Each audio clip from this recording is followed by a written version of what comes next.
have shared the recording rights with all of you. So those of you who want to record this activity in the breakout room can do it from their end. And in the next breakout room for descriptive, you may start again with these few basics, and then you can go to the descriptive.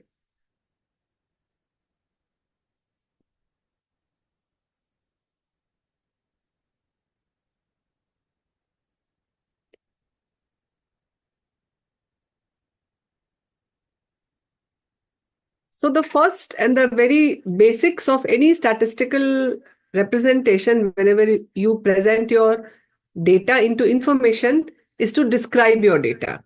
And that's how the name comes, descriptive statistics. So we'll see what are the components of descriptive statistics.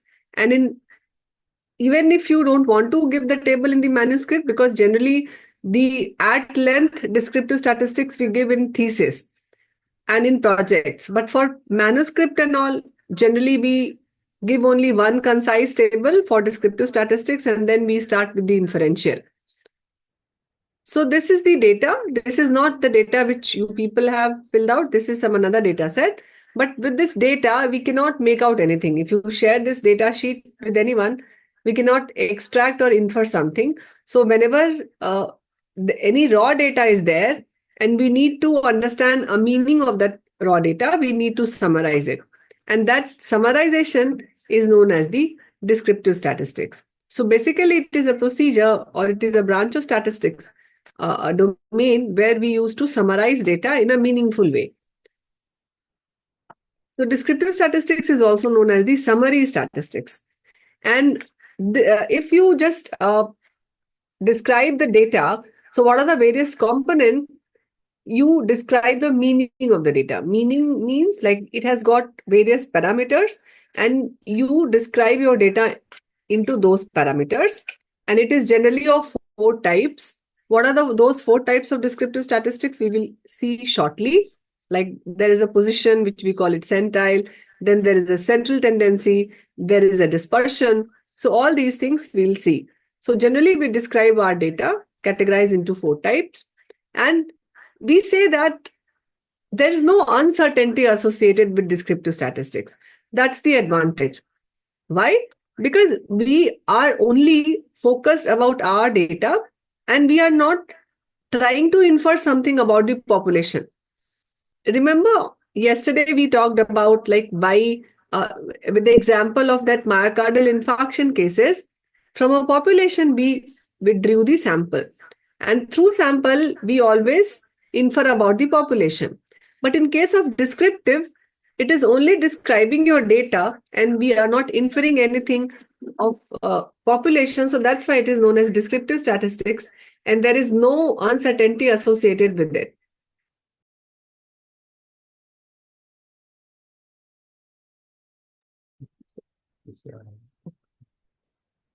So, but the limitation is like you can only you can have the data or meaning of only those people who are there in your sample. You cannot tell about anybody else who is outside the sample. So that's the limitation of a descriptive statistics. So there are 4 major types of descriptive statistics. The first is the central measure of frequency. So what is frequency? Generally counts or percentage which we show in the frequency table, that is known as frequency. The second is the central tendency. So central tendency, we all know that how the data is focused centrally. That means there are various measures like mean and median, which tells about the central tendency of the data. And then next is your dispersion. And dispersion, generally there are like standard deviation, interquartile range, or simple range that tells us about the how sparse the data is. Means like it ranges from the lowest to highest, or what is the dispersion of the data, how much data is dispersed, or it's like not concise, you can say. And then the next is your centile or position. So position means like centile or quartile, like at what position, like if you arrange your data in ascending or descending order, and then at 50th, what is the percentile, or 95th percentile, or 100th, or 5th, or 10th, and so on. So the position measure of the position is known as the centile. So these are the four ways of presenting your descriptive statistics depending on the nature of the data.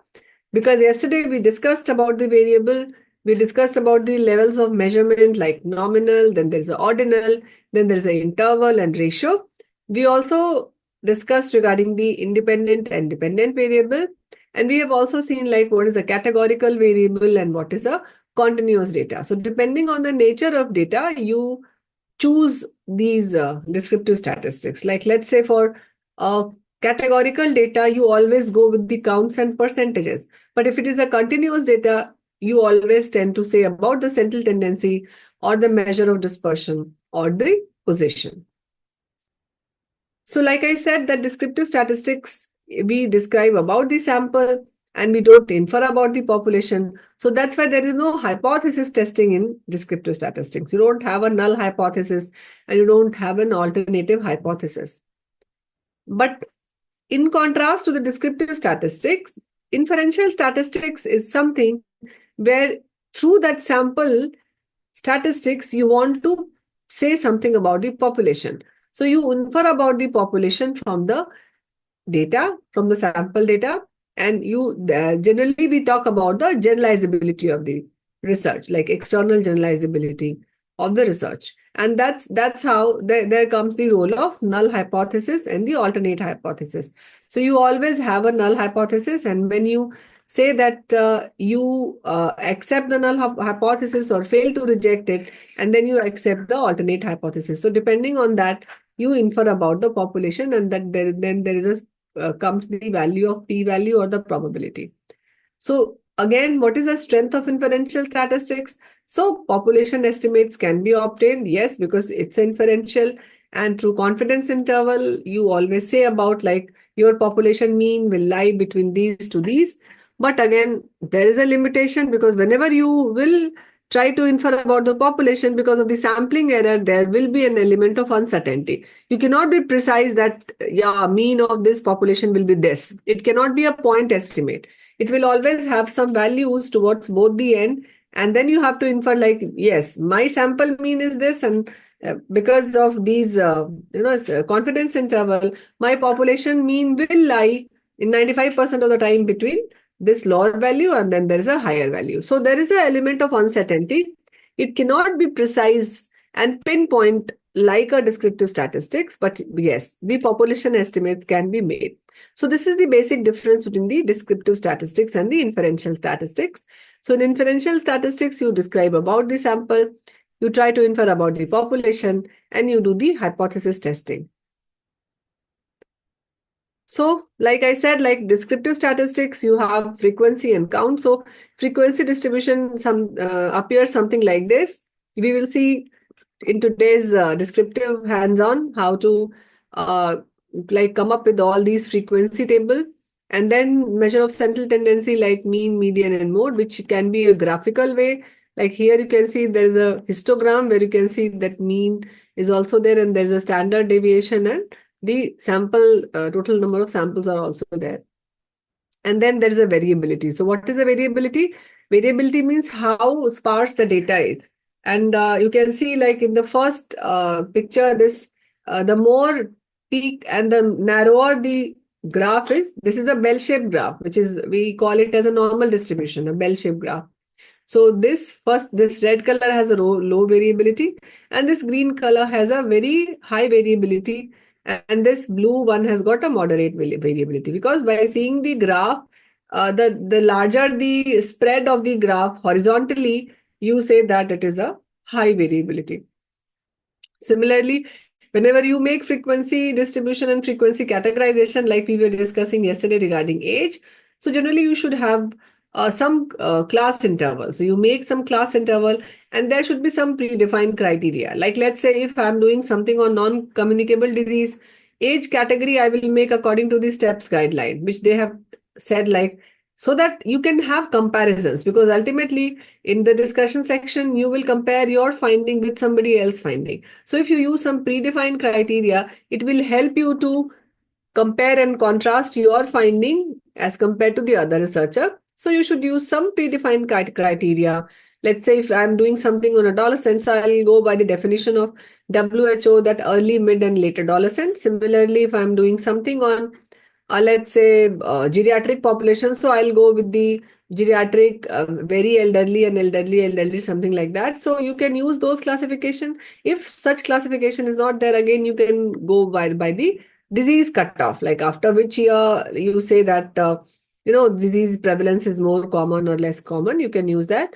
And third is you can again go with the fixed class interval, like 5-year interval between age group or 10-year interval or something like that. So that whenever you make such thing, you should commit like why you are going for such class interval.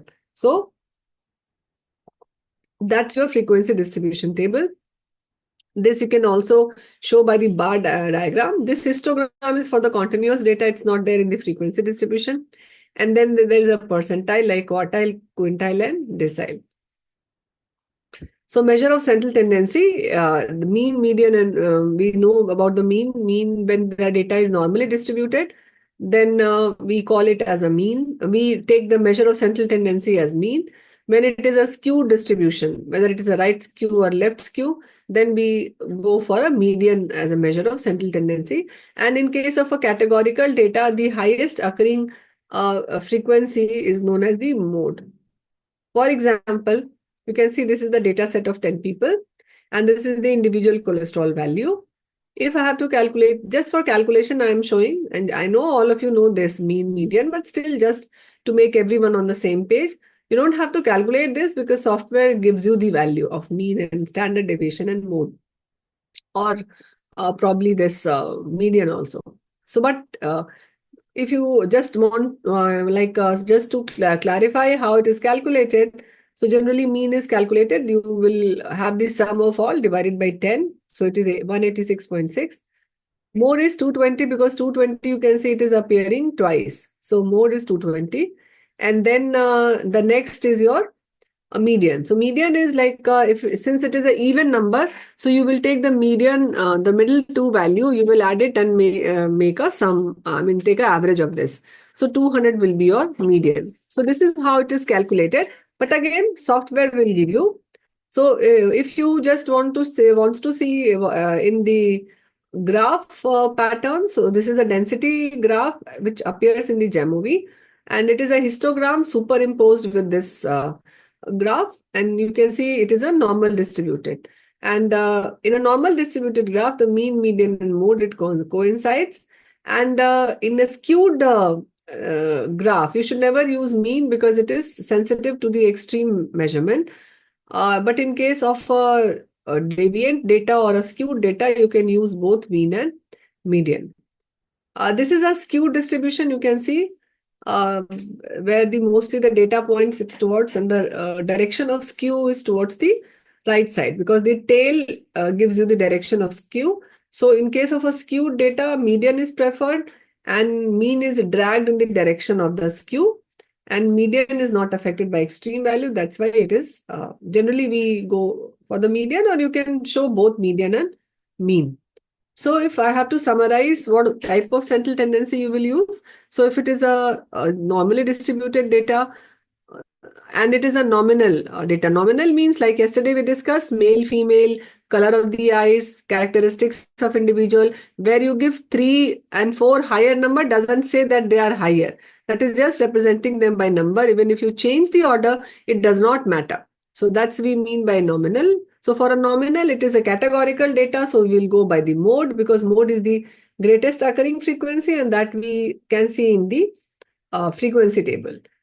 In case of ordinal, again, since ordinal will be a skewed, generally like all Likert scale. If you see that is a skewed, so generally median is preferred. But again, you can show both median and mean. In case of an interval and ratio, if it is not skewed, then you can go with the mean. And if it is skewed, then you can go with the median. Coming to the measures of spread. So measure of spread can be measured by the range. So it is like lowest, highest minus lowest gives you the range. And then there are standard deviation and the variance for a sample. And then for a population also you have got a standard deviation and variance for a population. For example, this is the same example which you have seen just a few minutes ago, the 10 data set of 10 individual. So how we have calculated the mean as 186.6. And how to calculate the, the dispersion or the deviance?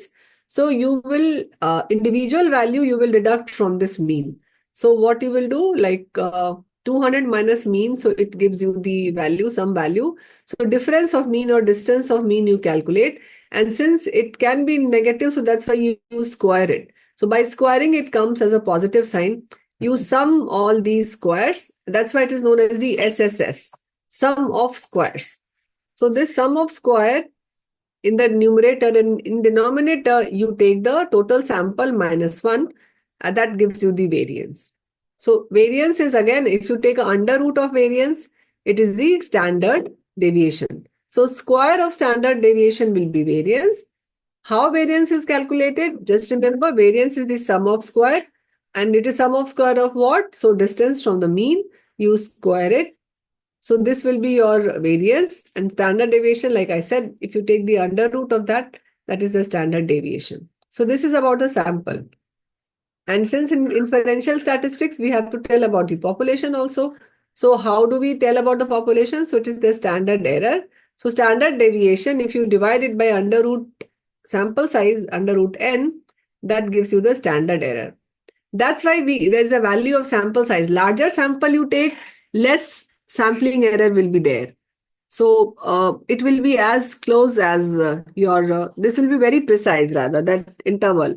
Because through this you calculate the confidence interval, 1.96. Remember, mean plus minus 2 standard deviation or 1.96 standard deviation. Generally you write. So that's a standard error, not deviation, sorry. So this is you predict about the population. So this was regarding the central tendency. So, and the dispersion. So till now what we have discussed? We have discussed about the frequency distribution, how to make class interval based on some predefined criteria. If that criteria is not there, you can have your own criteria. And then we discussed about the central tendency. We have seen in which type of data you should preferably use which type of central tendency. And then we have seen the dispersion. One thing, that is the position of the data, that we'll see in the movie, how to calculate the position of the data. That means centile and the quartile and all those stuff. Coming to the, again, we have introduced a term which is the whether the data is normally distributed or not. So there are various ways to check for the normality of data, and that is an assumption for almost all type of statistical tests to check for the normality of the data, because the choice of statistical test will depend whether your data is normally distributed or not.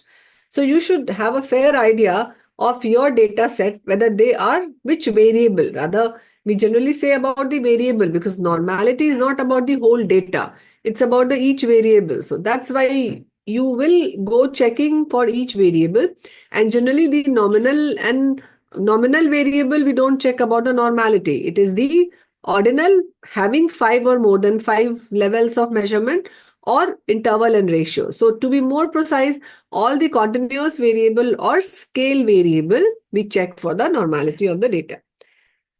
Like in this, let's say if you have got 5 SGOT measurement, and you have to decide whether you will report mean or median. So how will you do that? So let's say these are the two data sets. So you have got a systolic blood pressure. In the first case, you can see this is your systolic blood pressure. So these are the values, individual value, 110, 108, 120, 22 and 100. And this SGOT has got these values. So one value is 10, then 110, 8, 210 and 12. So if I ask this question, like which has got more of,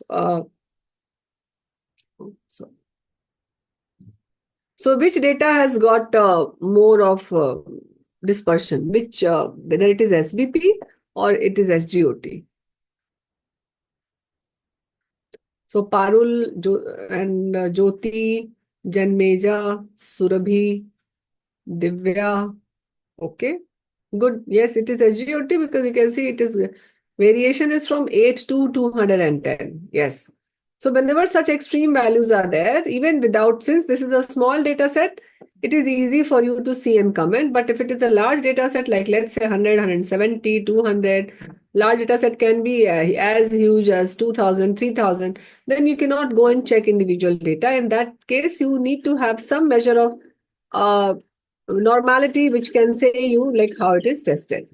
So in first case, which is this systolic blood pressure, it is values are less dispersed. And in case of IGOT, like all of you have said, that values are more dispersed. So that will decide whether you will use the median or mode.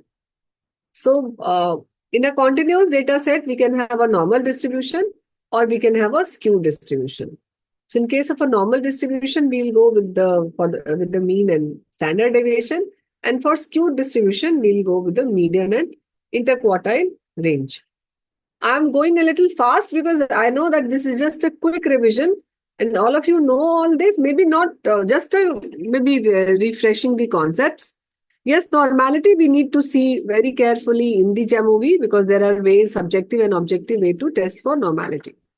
So what is a normal distribution? So generally normal distribution, what happens that generally it is assumed that it follows a normal, that bell-shaped curve. So most of the values, probability of the values, they will, mainly concentrated in the middle and then they taper towards the both side. That makes the bell-shaped curve.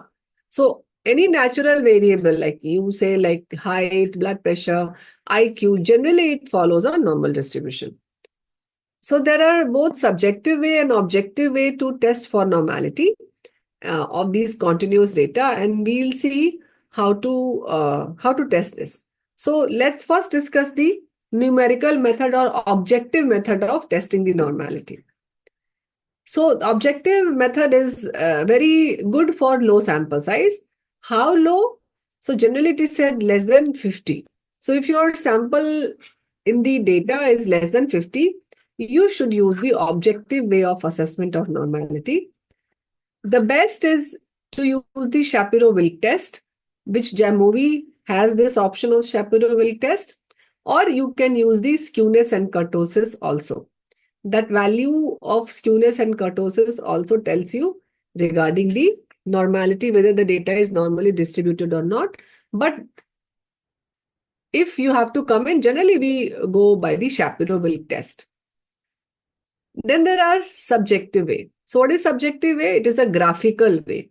Why it is known as subjective? Because in graph, there is no cutoff. Like we will see in Shapiro-Wilk that you say that if the p-value is not significant, then you conclude that the data is normal. But in case of a graphical, you need to interpret the graph. And it is applicable more if the sample size is more. How much more? So cutoff is 50. If the sample size is more than 50, then we use the graphical method. And what are the various graphical methods? So you have got a histogram. Then there is a QQ plot, which is also known as the quantile plot. So generally, and then there is a density plot also in case of a Jamovi that tells you regarding whether it is a normally distributed data or not. So coming to the distribution, you can say these both are distributed normally, males and females, and this is the engagement score. So in both the groups, you can see it is normally distributed. So if it is normally distributed, you will go for a parametric test. If it is not normally distributed, like you can say one group is normally distributed and the other group is skewed, then either you will use a non-parametric test or you do the data transformation and then apply the test. So these are basically important when we'll do the independent sample t-test and all, because there you should have this assumption met. Otherwise, you'll have to use the non-parametric counterpart. Coming to the objective way of assessment of normality, as we said that we should use the Shapiro-Wilk test. So what is a Shapiro-Wilk test? So in Shapiro-Wilk test, you assume in the null hypothesis that the data is normally distributed. So that's why you want your null hypothesis to be accepted. And when null hypothesis is accepted, when the p-value is more than 0.05. That's why you want the p-value of your data set in the Shapiro-Wilk. Generally, we want p-value to be less than 0.05. But you will see in case of here and ahead also in case of t-test, there also we don't want in the for testing, there also you will see that we test for homogeneity. There's a Levine's test of homogeneity. We'll see that on Monday. And in that also we don't want our p-value to be less than 0.05. Why? Because then it says that the data is not normally distributed. So in case of Shapiro-Wilk, a higher p is desirable. So we want our p-value to be more than 0.05. Why we want our? Because we have assumed the null hypothesis that the data is normally distributed. So that's why we want we don't want our p-value to be significant, because whenever the p-value is significant, that means alternate hypothesis is accepted. And then it is suitable for sample size less than 50. So whenever the sample size is less than 50, you should go for a Shapiro-Wilk. Because if the sample size is more than 50, this Shapiro-Wilk, the p-value will always be significant. And then you will conclude that the data is not normally distributed, which is not the case, right? So that's why you should not use this Shapiro-Wilk if the sample size is more than 50. So this you can see heights like this is the heights of 14-year-old girls. And this is again a bell-shaped curve, which has got a mean of 1.5 and a standard deviation of 0.07. Similarly, you can see these are the two groups where the mean are different, but the same shape of graph is there. So it has got the same standard deviation. And then this is the same mean, but it has got a different standard deviation, because you can see the horizontal spread of the data. So this dotted line, it has got more SD, and you can see it has got SD of 30, which is twice as compared to the 15. That's why the appearance of curve is like that. So this was regarding the normality. Now coming to skewness. So Kirti is asking, I'm coming, Kirti. Generally, if there is a n is more than 50, we use QQ plot, which is the quantile plot. That option is there in the Jamovi, and it is one of the best way to assess the normality if the sample size is more than 50. We will discuss that. Right now I'm discussing the objective way. So the first test was a Shapiro-Wilk, which is most commonly used. The other two measure of objective criteria of normality are the skewness and kurtosis. So what is a skewness? Skewness is like right or left shift of the data. So whenever the curve is not symmetrical. Symmetrical means we call the bell-shaped curve as a symmetrical curve. So whenever the curve is deviated towards one side, whether it is right side or left side, we say that the data is skewed. Coming to the now, depending on the tail of the direction of the tail, you say that it is a right skewed data or a left skewed data, and its value, because we are saying that we go by the value. So if its value is more than plus minus 2, plus is for the positive skew and minus is for the negative skew or the left skew. So if the value is more than plus minus 2, then we say that it is a skewed data. For normal distribution, it should be within plus minus 2. What is kurtosis? So peakedness of a curve is known as the kurtosis. The more peaked the curve is, more kurtosis is there. So if the peak is flat, it is known as the platykurtic. If the peak is too high, then we call it as a leptokurtic. And for normal distribution, again, like for skewness, its value should be within plus minus 2. So you can see this first one, this is a positive skew because tail is towards the right side. This is negative skew, and that's why skewness value will be less than 0. Here, if the very peak curve is there, so kurtosis value will be more than 0. And if it is flat one, then it is having a negative kurtosis. So this was regarding the objective way. But again, we don't use much regarding the kurtosis and skewness. Just for understanding, I have told you, generally we go by the Shapiro-Wilk test, and we write that in the assumption that the value of Shapiro-Wilk is whatever it is. And then we say about whether our data is normally distributed or not. Data means that particular variable which we want to test. Coming to the subjective way of normality, which Dr. Kirti was asking, generally we go for the subjective measurement whenever the sample size is more. How more? More than 50. So histogram, this is one way of representation of the graphical representation of the normality of the data. So you can see this is the histogram with a superimposed curve, which is also known as the density plot. So that option is there in the JAMOVI. This is again near normal curve. Next is your QQ plot. So what is a QQ plot? QQ plot is also known as the quantile plot, and it is one of the best way to assess the normality of the data graphically.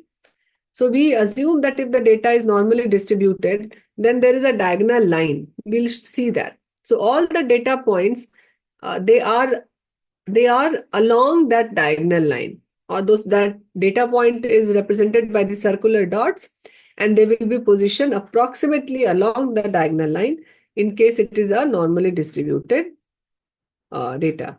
So you can see here a normal QQ plot, how this is about the distribution, like in case of a male. So you can see like these are the individual data point, this black. So all these are data points, and this is across this line. So this is a normally distributed. This is again females. Mostly the data is along this diagonal line. So it is again a normally distributed. We'll see what is not a normally distributed, that we'll see. So first is to check about the normality of the data. Whenever you have got the data, you check all the variables, whether it is normally distributed or not. Normally, all variable, what do I mean?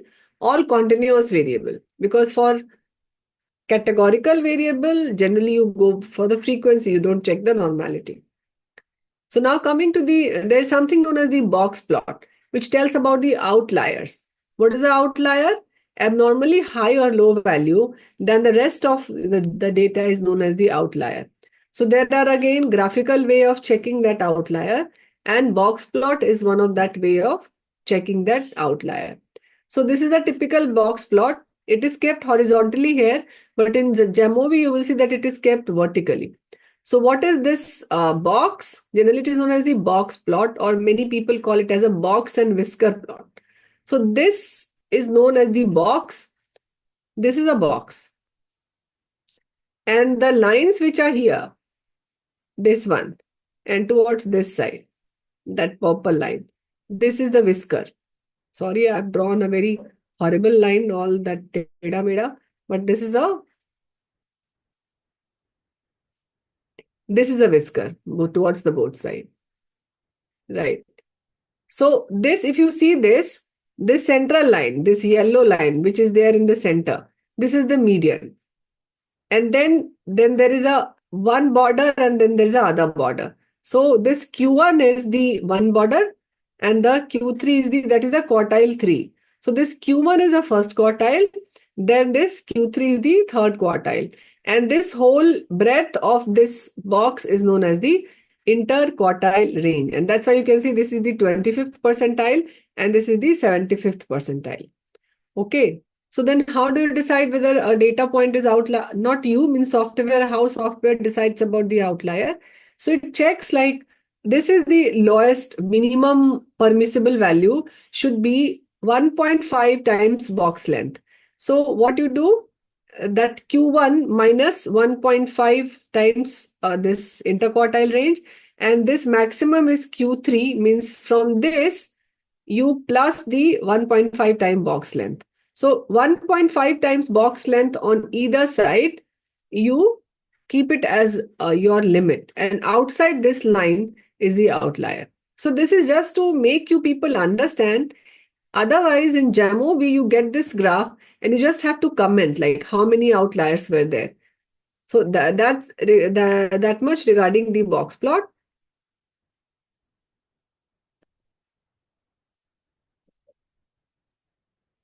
This is again a density plot. Just this is from the JAMOVI.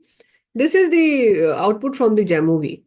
So you can see here, this number, which you can see here, this is the number of the like 42 number case is an outlier. This is again an outlier. All these 44, 2, 34, 36, 12, and then there is no outlier here. So you need to check these outlier whenever you go for the independent sample t-test and other tests. And so this is about the box plot. This is one violin plot which is there. It is again, they draw some line across along this box plot. So this is a violin plot. Again, this is to just see the outlier. And then this is a QQ plot. So you can see this is not normally distributed. Whereas if you see this, here you can see like most of the data point is across this line. So this is the normally distributed. This again, you can see that most of the data point is across this line. So this is again a normally distributed. But if you see this is not coming here, it is down, then it is up here. So it is not very much normally distributed. So that's why it is called as a subjective way. It doesn't give you the value that less than or more than 0.05 is normal, like we say in the Shapiro-Wilk. That's why it is known as the subjective way of assessment of normality. Okay, so just after this, no, I'll have to, before that, I have to show this. Just a sec.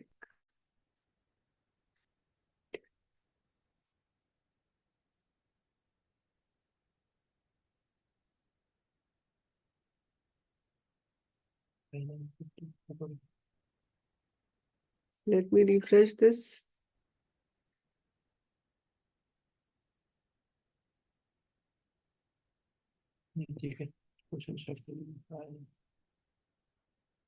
So I will go with the demo of Jamovie.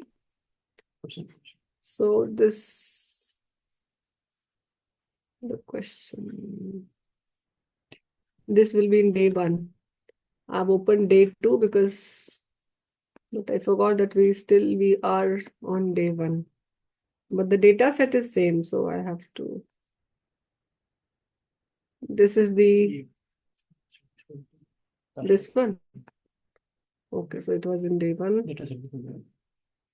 No, data set is in day 2. I'll have open.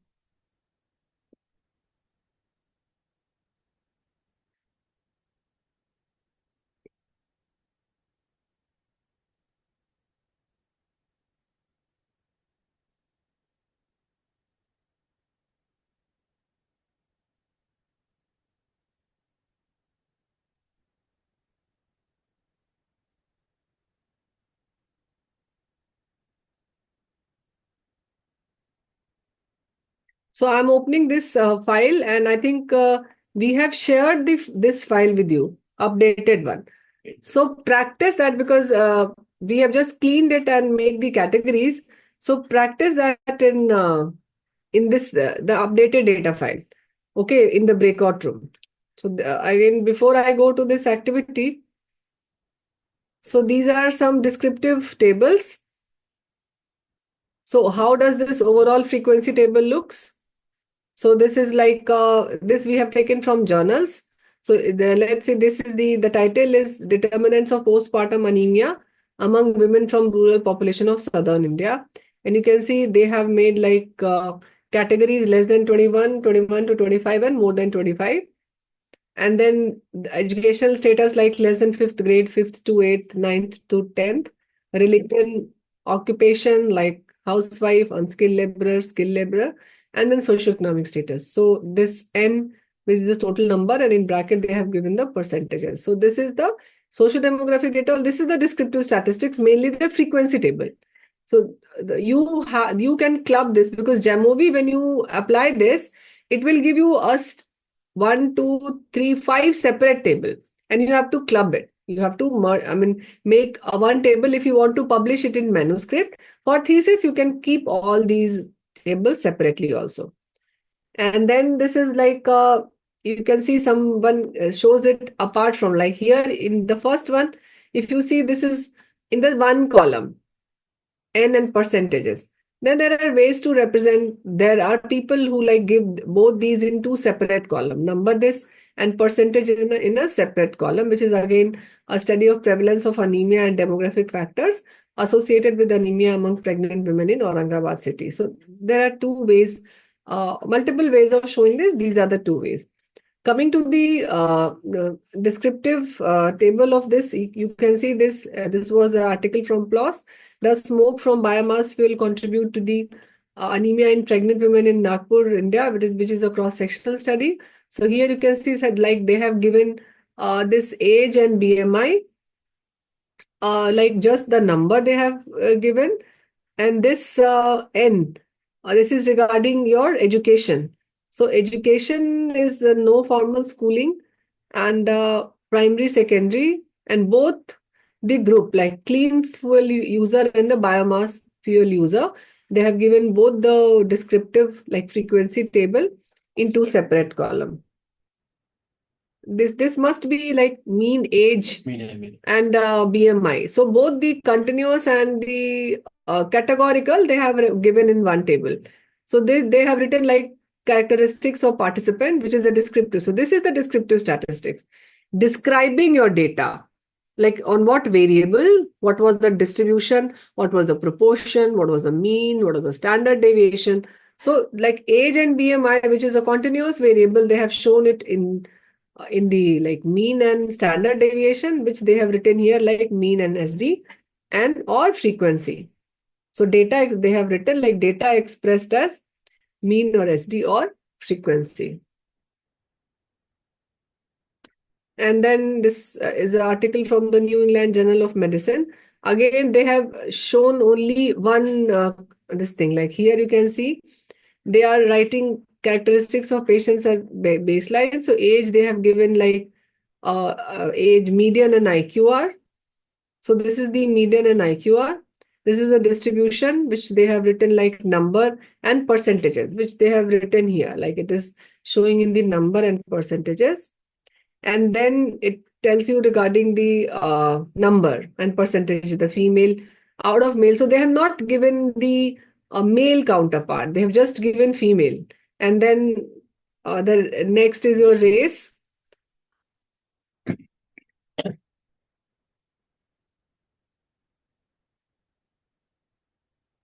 So there are a few questions and you have to submit the response for those questions. So like this is one question. So can any statistical software directly generate a type table like this? Yes. All of you, please type in the chat box. Yeah, true. So you have to merge it. And like next question is how many single tables are there in this joint table? Next question.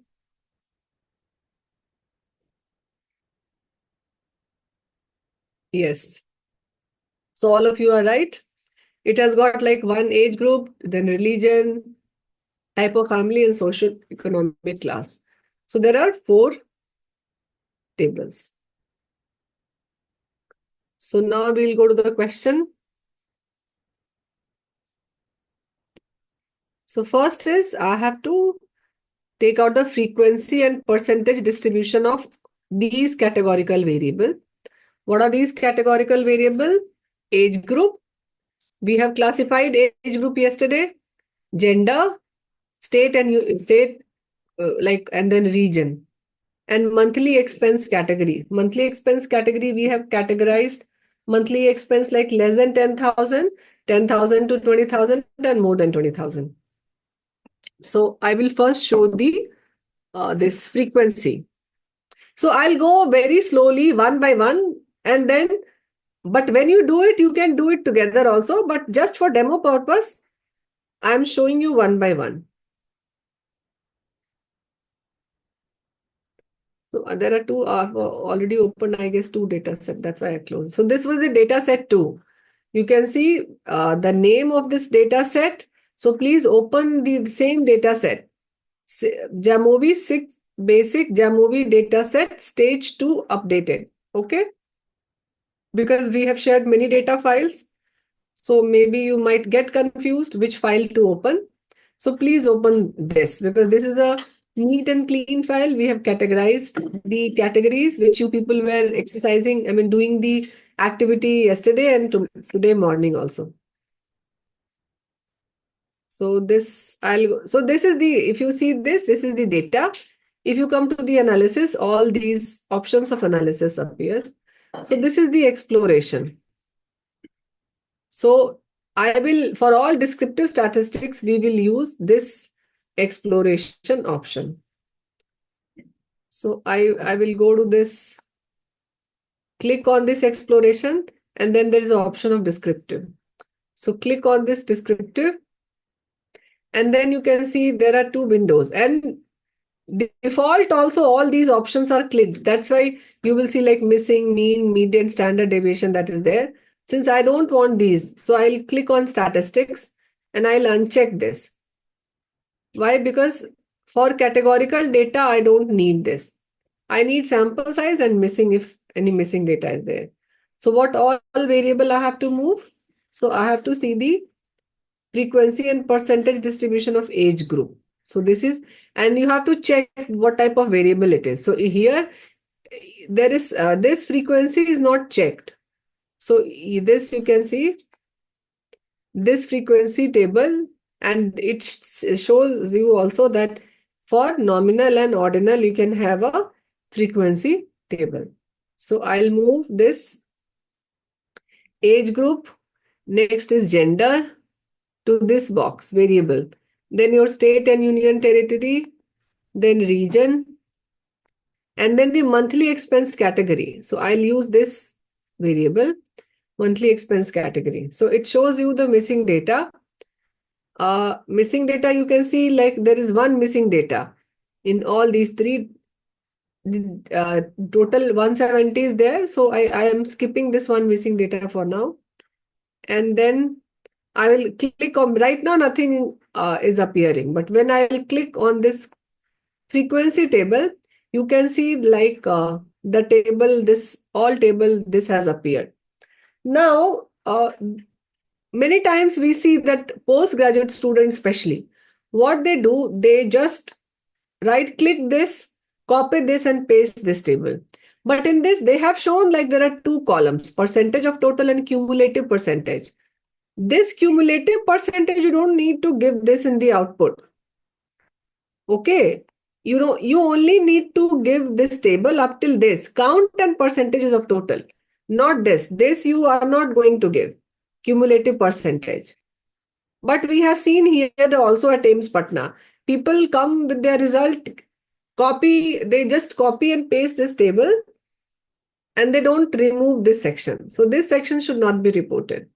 Okay, am I making myself clear to all of you? In any frequency, please don't report this cumulative. And you have seen also, we have just shown you how it is presented. So it is just presented as like total count and then percentage. So you can see like 32% is less than 21%, 21 year, then 42%. So maximum is 21 to 30 year. Similarly, gender, you can see like male, they are 63% and females are 37%. And if you see like states, since there were many states, so that's why from Bihar, you can see there are 50 people from Bihar, because we have like given this survey to our students also. And then you can see like next is your, in percentages in Rajasthan, there are 12 from Rajasthan, and from Maharashtra, there are 14, Odisha, West Bengal, 17. So this was the distribution of those people who have filled this form. And like I have said, we have given this form to our UG students also here. So your data, because it's total of 170 data is there. So total number of participants for this workshop were, I think 80. 80 the na, totally. And then rest of the people, they are from our UG students and few PGs also. And then this is the frequency of the monthly expense. If you see the region, you can see 18%. So we have clubbed all those east, north, south and west. And you can see like maximum is north, which is 58%, followed by east and then south and west. Coming to the frequency of monthly expense, you can see like maximum, although this both are equal, like 10,000 and 19,900 and 20,000 and above. And less than 10,000 is like 38%. So this is, so you can see here less than 10,000 is appearing bottom, at the bottom. But I want this to come at the top. So how you can do that? You can go to the, because I would like to start from less than 10,000. But since it comes as a L, so L, because of this word, probably it has gone down. So how you can correct that? Go to the variable and click on this option of monthly expense category. This one.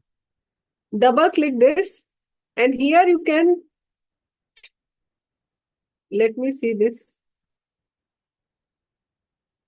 So I can select this and I can make this up. Again, I can. So once I have done that, and if you see the interface now you can see that this interface, this table is changed. Now less than 10,000 is at the up, then there's a 10,000 to up till to 20,000 and 20,000 and above this. So you can change this also. Like if you want to change this, so this variable setup, this variable, you can select this and then you can move this arrow up and down, and then it will change the order of the variable the way it is coming in the output. And you can see, like, the moment you just double click this, then this window will appear. So the moment I uncheck this whole table has just disappeared. So this what we meant by the dynamic interface. If you will click this table will appear. If you uncheck this, that will disappear. So this was the one, again, frequency and percentage of the blood group and RH status. So maybe I will move all these back to the main window. And the next is to see the frequency and percentage of, so all categorical variable you can see. So next is my blood group. So blood group, RH status, then there is a BMI group.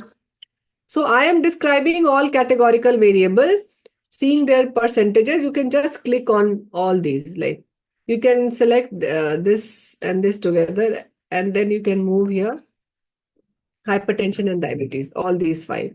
And then click on this frequency table, and you can see here the counts and percentages. Similarly, the RH status, positive and negative, the frequency of BMI, underweight, maximum proportion is of obese, 41%, followed by the normal.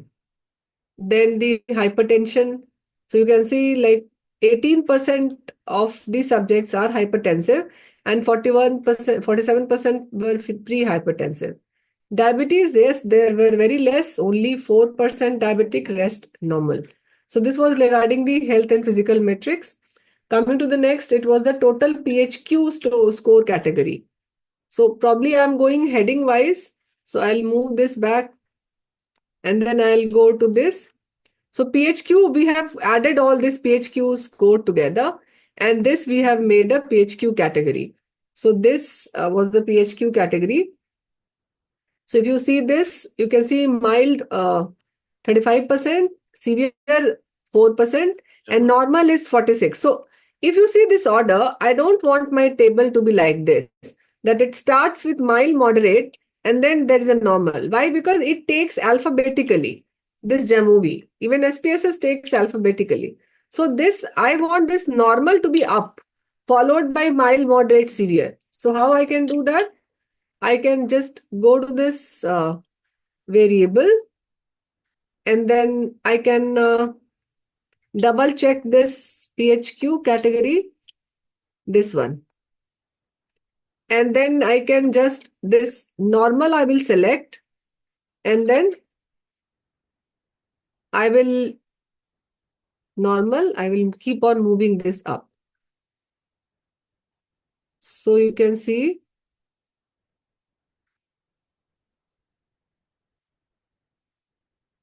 now it will be like normal, mild, moderate, and severe. So I can say like 46, majority were normal, followed by 35% mild, PHQ like depression and anxiety, 15% moderate, and 4% severe. So this was regarding the PHQ-4 category. Then PHQ-4, the first two questions are for anxiety and next two questions are for depression. So if I want to take separate anxiety and depression category, so I'll move this anxiety category also, this one, anxiety category and depression category. So I'm further breaking it down. Here also I can see like 81% are having no anxiety, only 19% are having anxiety. Similarly, 78% are having no depression, 22% are having depression based on the response what we get from the PHQ. So this was regarding all this mental health assessment from the PHQ. So I've again shift these back to the main window. Now next comes the lifestyle and behavioral characteristics. So lifestyle, if I start taking it, starts from dietary preferences. So I've entered all these categorical dietary preference, water intake. You can just see the sign of the variable. So all these are categories: screen time, sleep duration, commute time. Of course, it is not related to that disease per se, but yes. So if you see the frequency table, you can see like dietary preferences. Now 1 and 2. Can you see the result here? It is showing as 1 and 2 because I have not labeled it.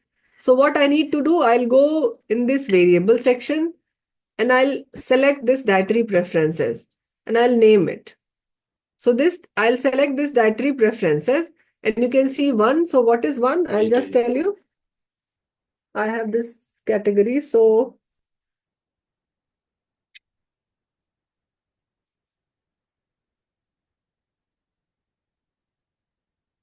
no, it is not there.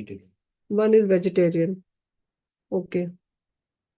So 1 is vegetarian. I will write here as a vegetarian. Veg.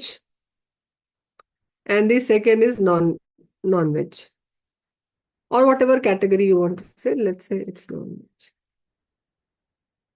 So now you see the moment you have entered this, it has appeared here.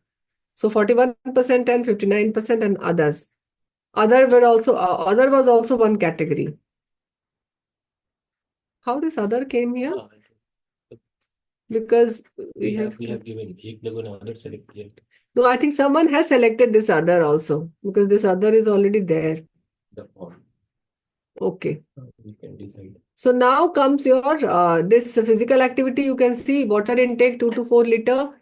Above now again, see, less than 2 liter has come down. So I want this to be up because less than 2 liter, 2 to 4 liter, and more than 5 liter, above 5 liter. I think above 4 it should be there.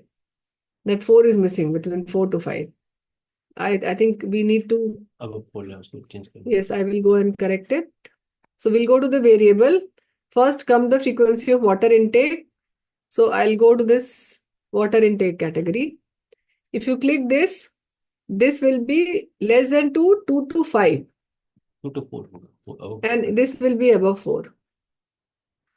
So, but I cannot write it. No, number I cannot give here. So this is above 4 liter. It is showing above 5 because we have imported this. Input can be above 4 liter. That's okay, above 4. And then next we need to change, like I want this above 2 liter to go up. So I will go with this selecting and less than 2 liter. So it will be like less than 2. And then again, if you see, it is a dynamic platform. So now it has changed. Less than 2 liter, 2 to 4 liter and above 4 liter. Similarly, this again less than 30 minutes. I will click this physical activity. Less than 30, it will go up. This less than 30, 30 to 60. Yes.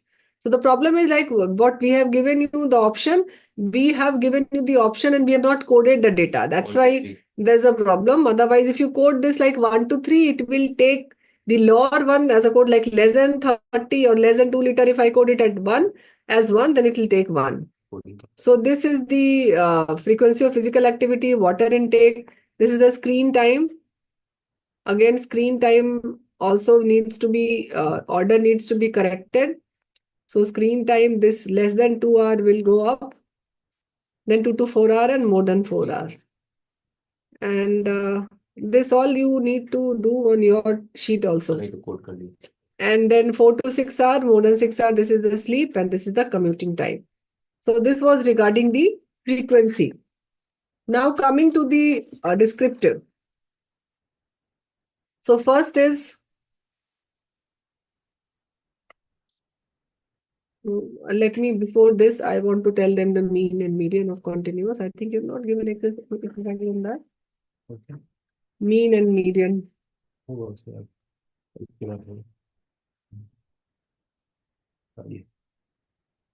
So before we move to crosstab, I just want to tell you regarding the, so I'll move all these values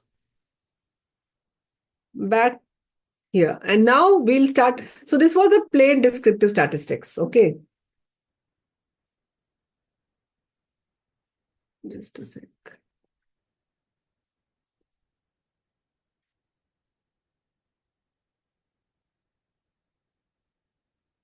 Coming to the other option, which is the mean and median, we will enter all these continuous variable. So like we'll start with age. And I will click on this age. I will uncheck this frequency table because I don't want this frequency table now.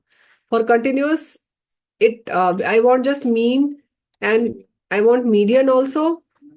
And if you see this standard deviation, this all we have just discussed. Like this is for the percentile value or the position. This is for the dispersion. This is for the central tendency. This is the distribution. This is the Shapiro-Wilk test. And this is the mean dispersion like for the population, which is a standard error and 95% confidence interval. So these all options are there. So right now we'll go with only this dispersion of the data, minimum, maximum, range, like IQR also you can write mode if you want to mode. Generally we show in the frequency table. And Shapiro-Wilk, because for normal distribution curve, we want to see normality also. So this I have seen, but I'm not checking this. You can check this and also, or you can see this also. Let's see each. So I will first explain with age and then we can see with other variable. So like you can see here, mean is 26.48. Let's first discuss on Shapiro-Wilk. So you will see that there is a value of Shapiro-Wilk W. We don't need to see on that. We need to check the p-value. So p-value is what? Less than 0.001. So what does this say? Whether the age is normally distributed or not normally distributed. Yes?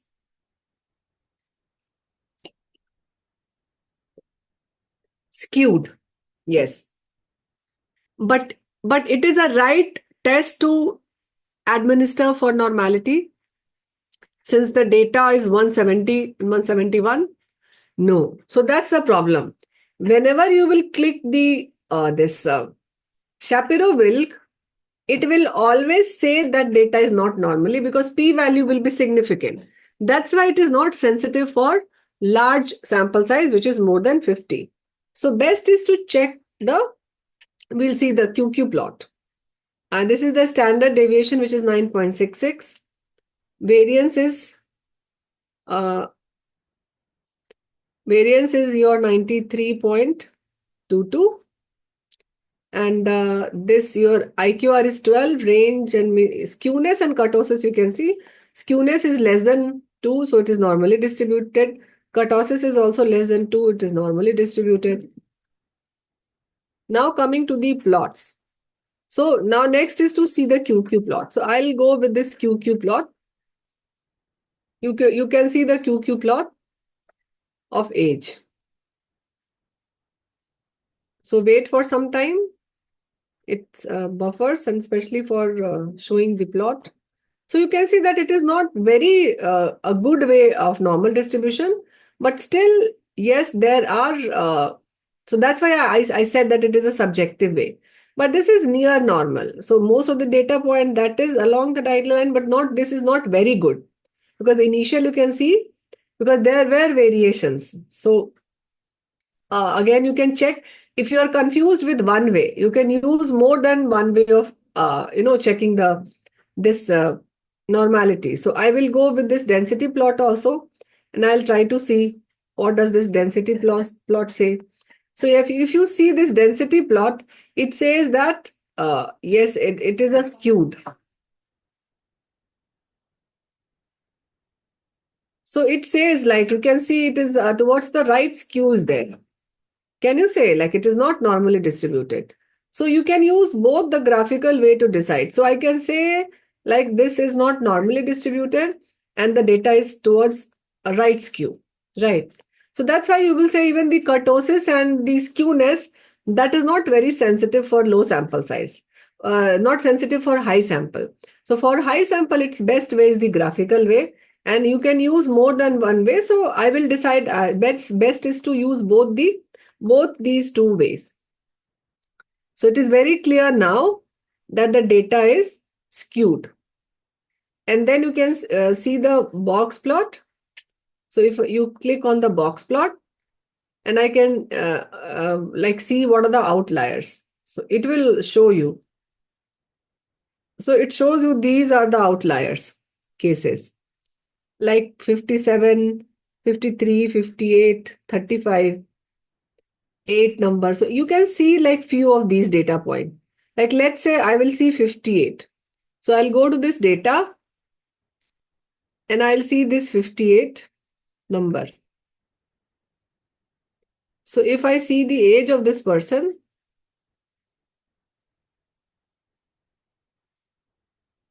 so age is 52. So probably that's why maybe, or if you see the 57 also 50, then probably 51. 51 is, so it is taking serial number. No, it is taking this one. Right. 51 this, not serial number. Yeah, this one. So this is again, so you can see like 50s or more than 50, it is taking as outlier. Then there is a case like 8 also. So let's say what this 8 says. 8 is also like 52. So more than this thing, it is taking because why? Because we have given many students are like UG students. You can see if you see the age percentage also, you can just then comment on your data. Let's say I have moved this back. The moment you move this back, this hole will disappear. So I'll uncheck this and I'll just see what was the age distribution. So that will help me. So, and again, but here I have taken a very broad age group category. So in that case, 31 and above, I will not come to know. So in that case, you can make like a 5-year interval or something like that, which will help you in categorizing and in understanding like which age group is more. Because 31 and above, 26%, but you can see like mostly people are less than 30. If you see the cumulative percentage, 74% of the people are only up till 30 year of age. Because I said that we have given it to our residents and our UG students. So probably that's why it is an outlier. So that's why age. But generally in your case, it will not be there. Okay, Janmeja is saying these numbers are not visible in my JA movie, in box plot. Yeah. Okay, but it will let me see. Check करना होगा number पे नीचे उसको check करना होता है So I'm just telling you. I have unchecked this and I've moved this back. I'll check this mean, median, standard deviation. I'm not checking on this. Okay. So it is already there. So label को करना होगा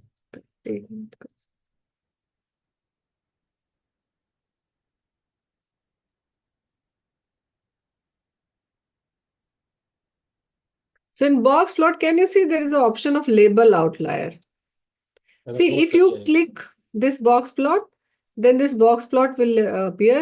Then there is a no, but if you have downloaded that version, it should be there. same So there is an variable. option of label outlier. So if you click No, that, na, I've done that, but it is not still showing. Variable. which I've checked that level outlier. I've checked it, but it is not showing. It is only showing the box plot. Yes. age? Are you talking about age? No, I have done it probably in height. नहीं होगा ना वहाँ outlier. So if okay, I got your point. I'll also do it along with you. So let's take the height. Height I have entered. नहीं होगा उसमें outlier. No, wait. Oh, So yes. I can see any outlier. So there Yeah, is yeah. 104, Yes. but Yeah, in that your is case, there. is 104 is there in your case? Yes, it is there. Yes. Many times what happens that if there is no outlier, there won't be any number. Okay. Okay, because it will appear only if there is outlier. Because Yeah. for rest of the thing, if you see, if like you can enter all your continuous data and you can see like let's after that I'll enter this BMI and then Got probably it now. Yes. BMI 104 is there on the upper spike. okay, yes, okay, good. So क्योंकि उसी का वजह से height कम था इसलिए उधर BMI उसका high हो गया. yes, so now again I'll show all the continuous variable. The question is BMI average water intake. So age, since age is not normally distributed, so I have to report its mean and median and interquartile range. So first you report the normality of all the variables.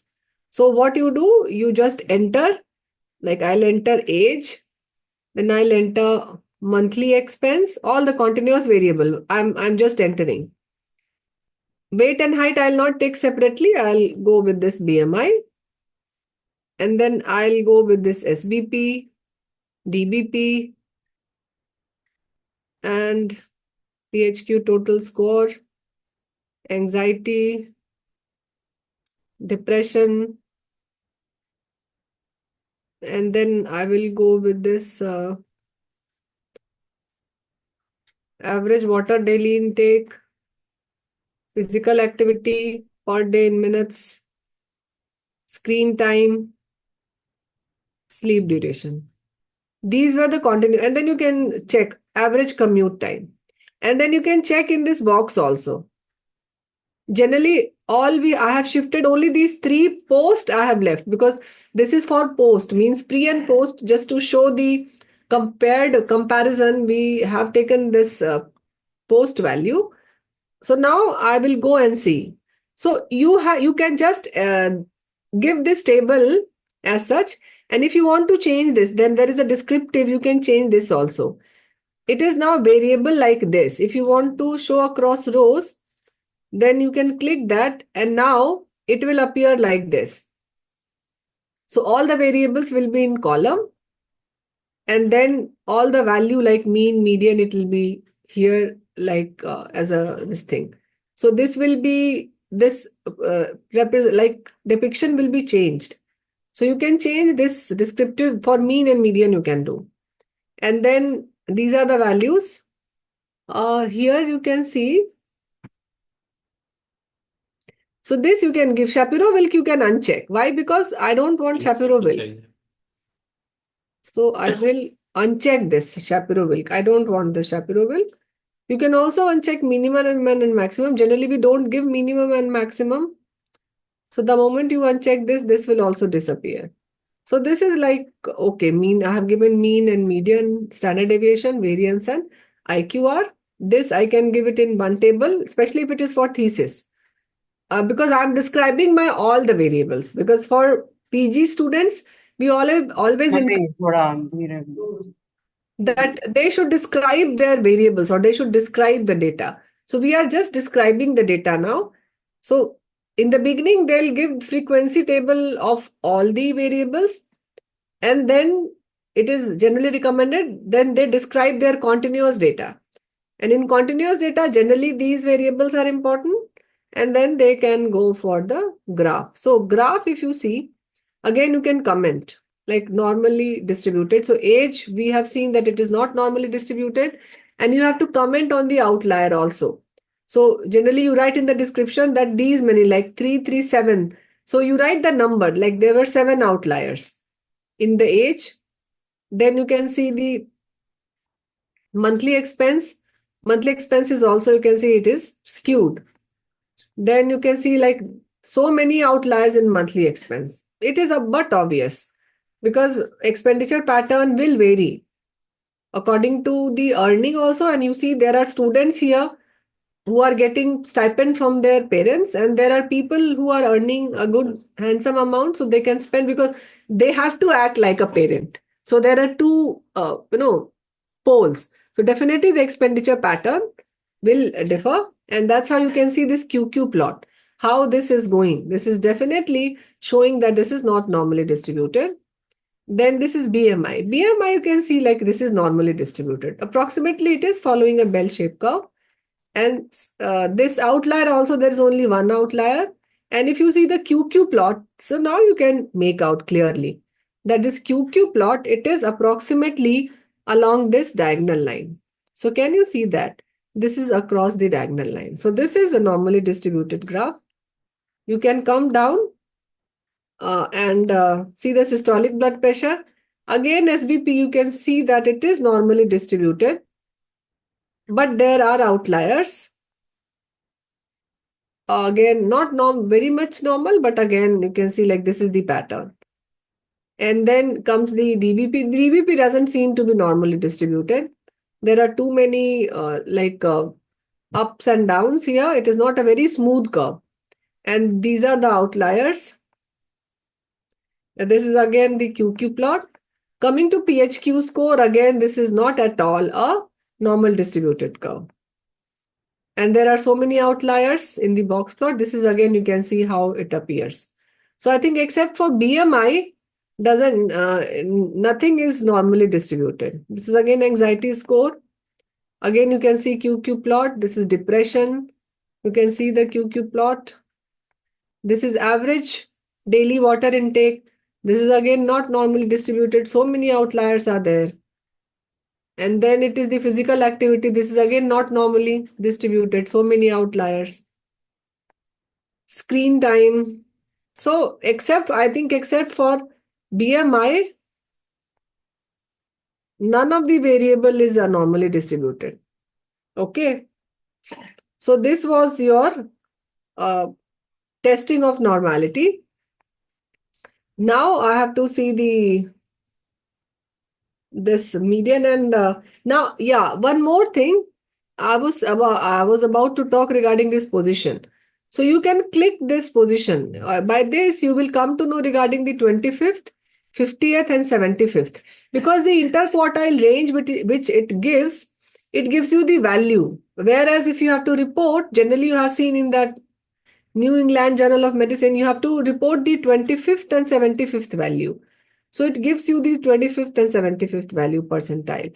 So you can see like along with median, which is 58%, you have to write like 28, 22, and in the bracket you have to write 19 and 31. Are you getting what I'm talking? Am I making sense to all of you? I don't know. Can someone write yes or no? Okay, Dr. Janmeja is saying yes. Okay, thank you. This is regarding That's what I was actually asking. Yeah, now I got it. Yeah. Okay. Data transformation up to websites. So this was regarding the position. And then I think that's it for then I have to, like, if you have to make cross tables, this is like simple description. Then if you want to see the distribution across gender, cross table, descriptive cross table. But generally, cross table, whenever we always test for associations, because cross table is possible between two categorical variable. Let me move. So any questions up till this point? Then we will go to the other like cross tab and all. Okay, how do we write? I am telling you how do we write. Okay, data transformation. Somebody, if we are planning to have a mode. Dr. Tandra, should the data has to be transformed if it is not normally distributed? No.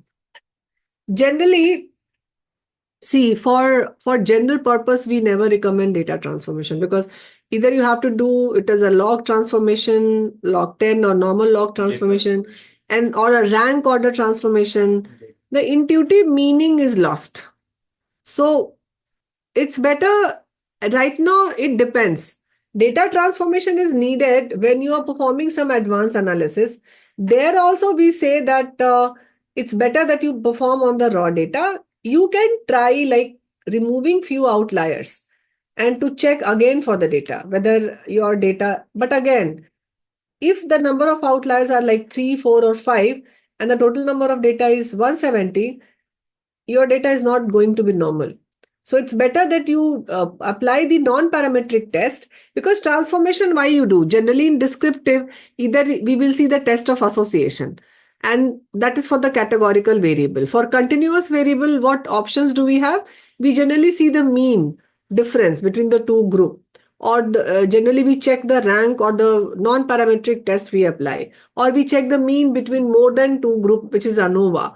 And there is a non-parametric counterpart of that also. So if you see the books, generally they say that you can do the transformation, but again, if you transform that intuitive meaning, how will you convey that?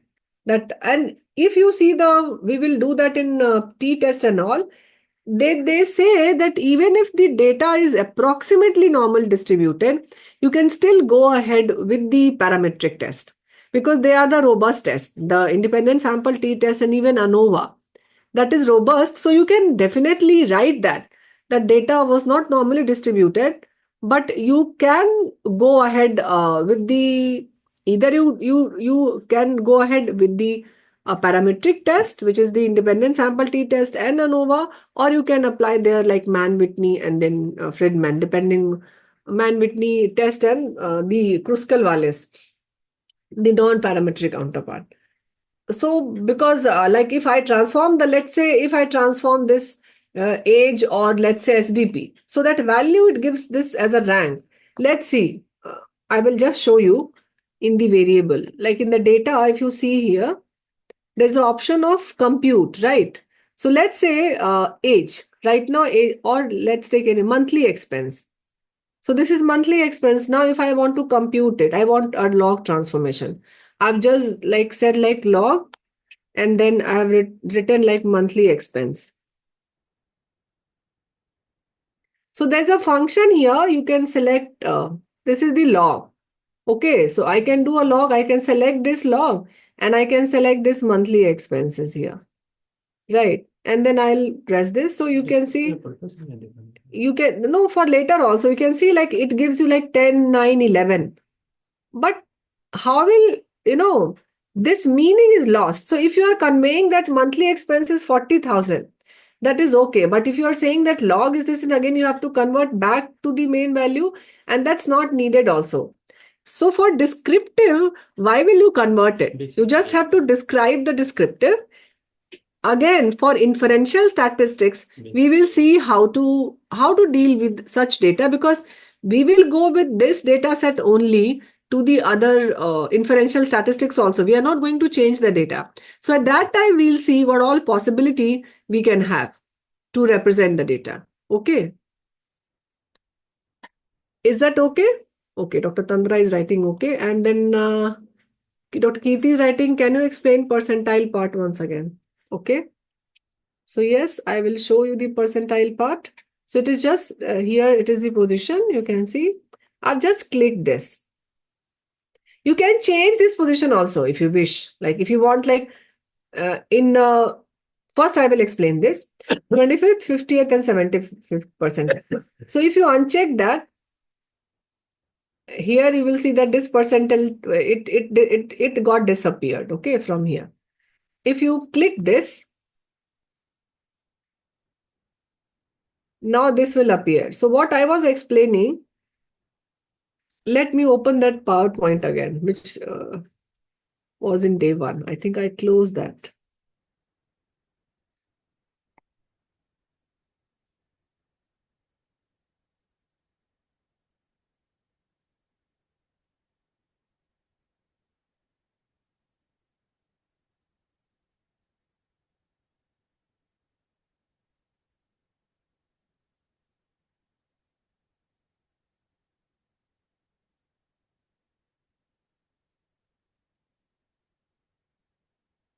Yes.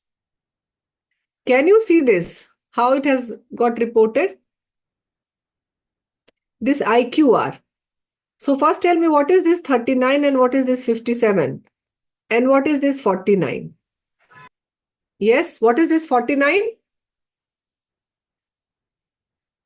Yes, can someone? Median, ma'am.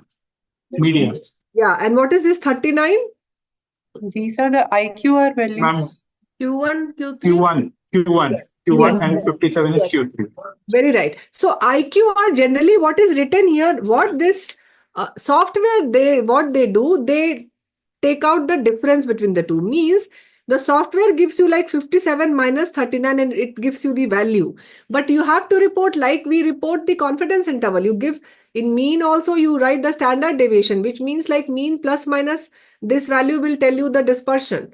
So that's why this here if you come on the Jamovi, if you don't click this values, if simply IQR, it gives you the one value, which is, let's say this 5.77. This is 26.9 minus 21.21. This gives you the value of 5.77. Okay. But you need to report the Q1 and Q3. So that's why how will you report this? Either. So you will report either 23.79 in the bracket. You may write like 21.21 to 26.98. Okay. No, okay. So will it be wrong to mention? No, it's up to you. You can mention, but by difference, you don't come to know about the position. So generally, it's better because if you write the Q1 and Q3, someone can understand the difference. But if you write the difference, then the person cannot understand the position. Are you understanding what I want to say? Like if you give Q1 and Q3, automatically that difference will be obvious. So that's why I think it should be like, you should give like this Q1 and Q3. That's better. And like journal, they also give the same, like they give Q1 and Q3, and that's the New England Journal of Medicine, which is considered to be the highest in impact factor and all. So I think that should be, and even if you just leave that, even if you go by the intuitive meaning that position is important, the difference can be make out by the two values also. Okay. So Kirti, have you understood now about this Q1, Q2, Q3, and Q4? Yes. Yes. So anybody else, any other query before we go to the breakout? Not breakout now. Abhi to I have to tell you the cross tab also before I move to the next activity. Okay. So cross tab generally we do in the associations. Yes. If not, Ma'am, yeah, ma'am, please. can you please demonstrate how to copy and paste to the Word Oh, yes. document or I'm anything? so sorry. I'm so sorry. That Thank is you. my bad. That I did not tell. I just lost in all these analysis. I will Thank tell you. you because those things are very important, because unless and until you don't know that how many analysis you perform. So I'll just tell you how to duplicate, because if I want all these, because every time that option is very good, that Jamovi is a dynamic, but many time it is a problem for me because I cannot go back and click all the options. So there is the option of duplicate the result. So like I've started with the, I'll just tell you, I'll move all these back to the, group wise करना चाहते हैं एक second इसको कर लेना. As और demography एक साथ ही. Right now, I'll tell you with one this thing, and then I will uncheck all this.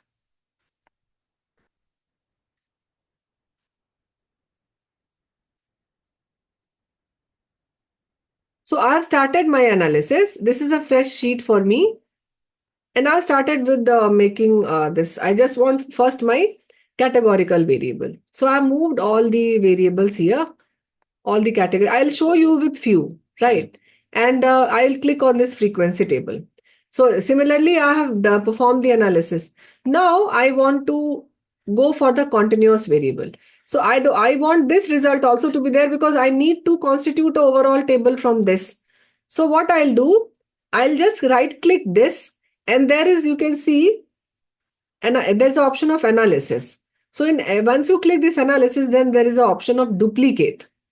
Copy also you can do, that is simple copy and paste. But I don't want to go every time in Word document and pasting my result.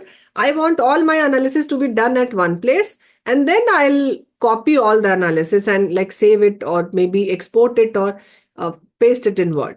So I will just duplicate, because many times I need to see also. Like just now, you remember I have just seen the distribution of age. So for that, what I'll do, I'll click this duplicate. Then this part will go up, right? This will be duplicated, and now I can perform the analysis on categorical data. Continuous data. So like I can now show the age. I will uncheck this frequency table.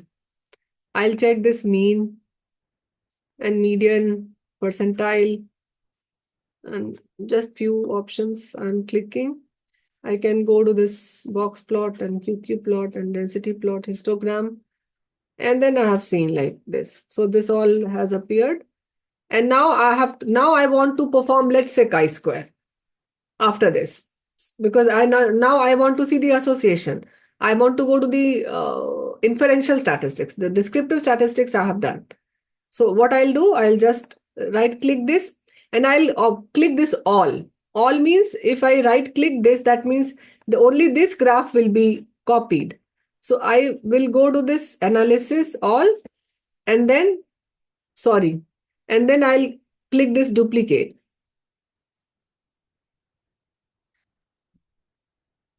So let me see whether everything got duplicated. Yes. So if you see that all the analysis, it got duplicated, right? And now I can move this back to the main this thing, and I can start with some other test like t-test or all and all. Now the next question was how to copy. If you want to copy individual tables, let's say this was the table. I want this table to be like maybe this way across column, because then the horizontal spread is not that much. So I can go to right click this, copy this table, open a Microsoft Word document. So let's say this is MS Word. I am just pasting my table at the last. So you can click and you can paste this table. So just don't see like the format appears to in my, something happened to my system. So you will see that always there is a such lines which appears. If you see my table, this doesn't give you a nice look. Just a sec. I'll go to another. So the table appears like this, but it will not be the case for your PC, because there it doesn't appear like this. So you can start writing, and then somebody asks what to write. So you can describe, you can start describing your data. Like you can do that there also in Jamovi also. I can write here itself. So you can write like the table, whatever the number of the table depicts the continuous data, the descriptive statistics of the continuous data, descriptive statistics of continuous data, where the mean of, let's say its age, mean ages. So mean age is 26.48, 26.48. So whatever you see, you just have to write with the standard deviation. SD, you can write this thing in the bracket itself here.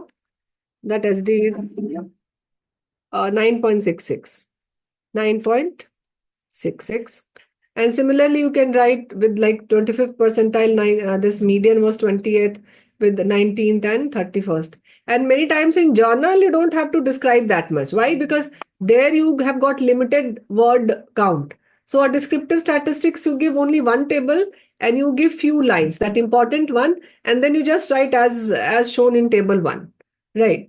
But for thesis, because if the student is doing a postgraduate thesis, generally we want them to describe each and everything, because it's their learning phase. So they are learning how to describe the data. So they will describe each and everything, all tables.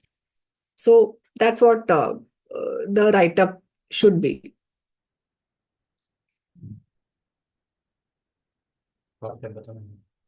Cross Okay. cross tab बताना। So like you can, there's an option of cross tab here. You can see here, like first is the distribution of dietary preference across gender. So dietary preferences, this is my category. So you have to first enter your category.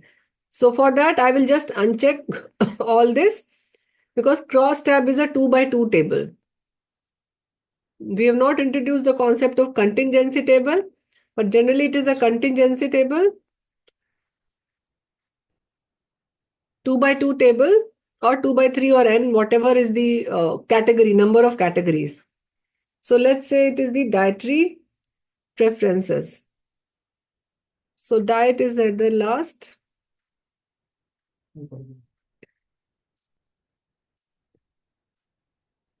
So this is my variable. And if I want to split by gender, like I want to see male, female.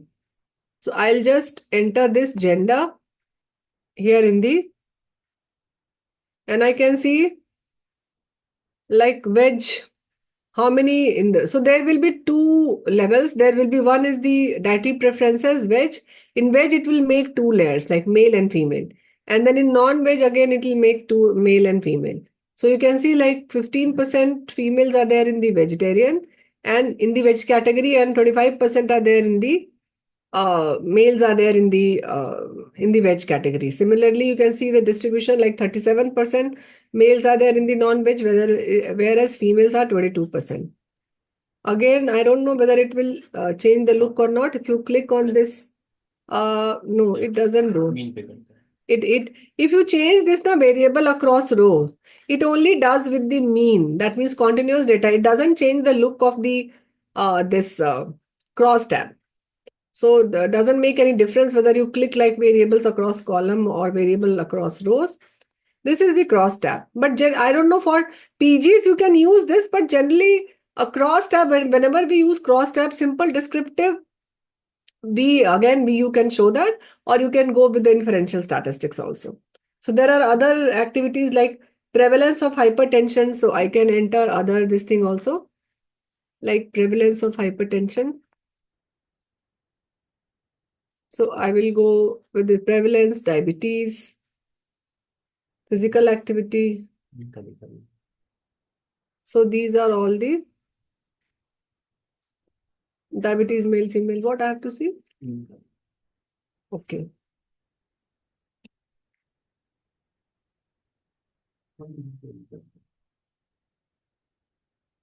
Just a sec, exercise, because they will have to see the exercise now. Descriptive, which is नहीं. So if you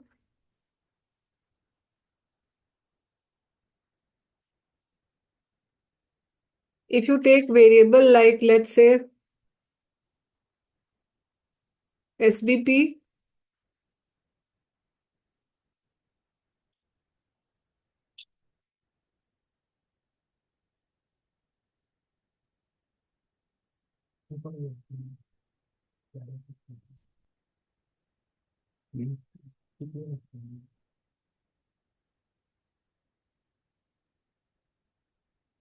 you can see the mean SBP. So in female it is 115 and in male it is 123.